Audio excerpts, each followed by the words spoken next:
And developing tonight, as the city of Portland works to cover a nearly $100 million budget shortfall, one council member is concerned about how the mayor wants to keep funding some programs. Katu is pressing city leaders about public safety.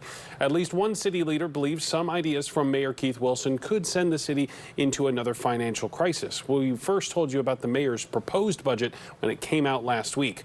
Katu's Victor Park joins us at our live desk with the claims from city leaders. Victor? That's right, Barry. And Council President Elana Pirtle-Guiney says that Mayor Wilson's proposed budget pays for some services with one-time money that won't be available next year. She compared it to kicking the can down the road instead of solving those in a more permanent way. Thank you, Cody. Thank you, Al.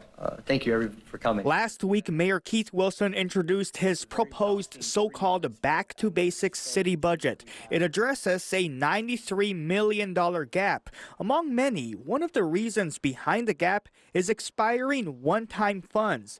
But a chunk of Wilson's proposed budget relies on one-time money. So his plan quickly got backlash from his constituents. In fact, the council president says Wilson has left a lot of work for them to do. And there are over $100 million of one-time funds still in this budget, which means that we are kicking the can on a lot of cuts to next year.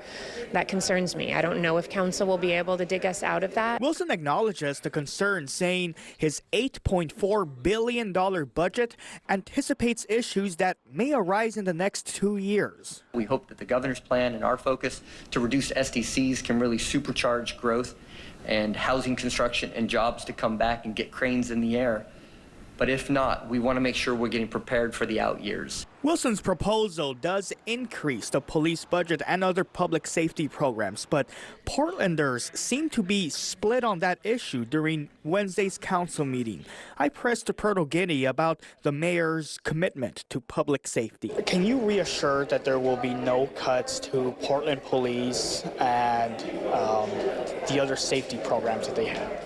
Well, I certainly can't promise you how my fellow councilors will vote, but I know that the mayor worked very hard to bring us a proposal that gets overtime costs under control. All right, and your next chance to voice your concerns to city leaders will be this Wednesday. City Council will vote on the final budget by the end of June. At the live desk, I'm Victor Park, K2 News. All right, Victor, thank you.